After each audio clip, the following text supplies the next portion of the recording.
శ్రీచక్ర ఉపాసకులు అనేక ముద్రలు నేర్చుకోవాలి. అందులో ప్రధానంగా ఈ 10 నేర్చుకోవాలి. ఎందుకంటే మెన్షన్ చేయబడతాయి. త్రిఖండా ముద్ర, యోని ముద్ర అని ఆర్డర్స్ వస్తాయి మంత్రాల నుంచి, శాస్త్రం నుంచి.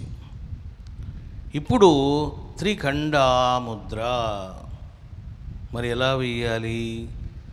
వేసే ముందర శాస్త్రము, జ్ఞానార్ణవ తంత్రశాస్త్రం ఏం చెప్పిందో ఒకసారి మీరంతా శ్రవణం చెయ్యాలి.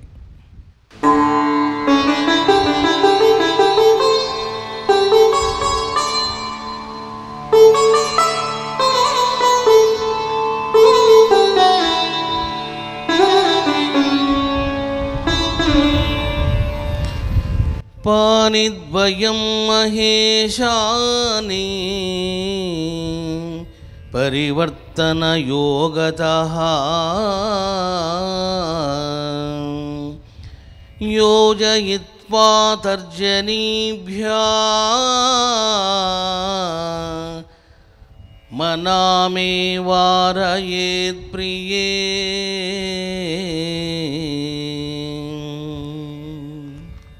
మధ్యమే యోజయేతు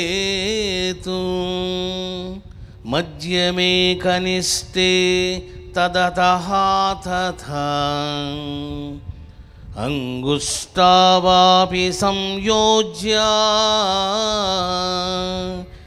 త్రిధా యుగ్మక్రమేణ తు త్రిఖండానామధేయం త్రిపురాహ్వాన కర్మణి. చూడండి, త్రిపురాదేవిని ఆహ్వానించాలి అంటే ఈ ముద్ర వేయాలి. శాస్త్రం ఏం చెప్పిందో ఆ ప్రకారం మీకు చెప్పాను అనుకోండి, చాలా కష్టంగా ఉంటుంది మీకు. శాస్త్రం ఏం చెప్పిందో ఆ ముద్రను వేసి దాన్ని సింపుల్గా మీకు షార్ట్కట్లో చెప్పాలి. ఇప్పుడు నా స్టైల్లో షార్ట్కట్లో చెప్తాను, ఈజీగా వచ్చేస్తుంది మీకు. యోని ముద్రకు ఈ ముద్రకు చాలా దగ్గర సంబంధం ఉంటుంది. ఫస్ట్ యోని ముద్రలో మీరు ఏం చేశారు? చేతులను ఇలా చాపారు కదా, చాపి ఏం చేశారు?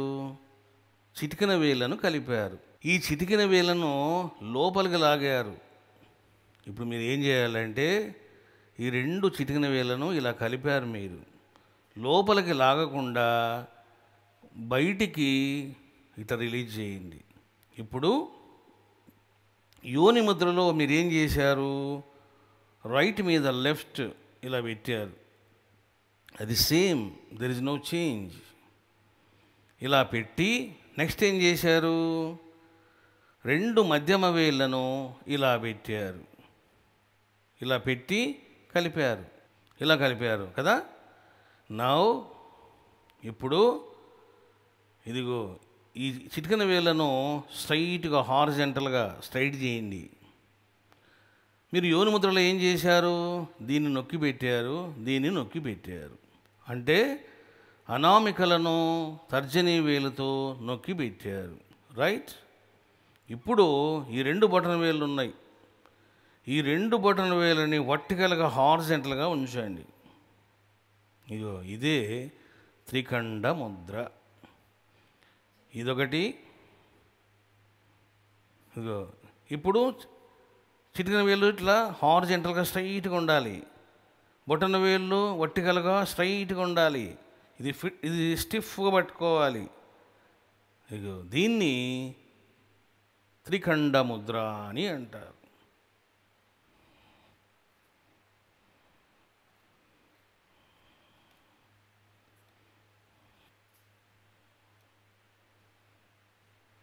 ఇది అప్పుడప్పుడు మర్చిపోయేలా వస్తుంటుంది. అందుకని మీరు సాధన చేస్తే అది వస్తుంది. ఇట్లా స్ట్రైట్గా ఉండాలి, ఇది వర్టికల్గా ఉండాలి. గుర్తుపెట్టుకోవాలి.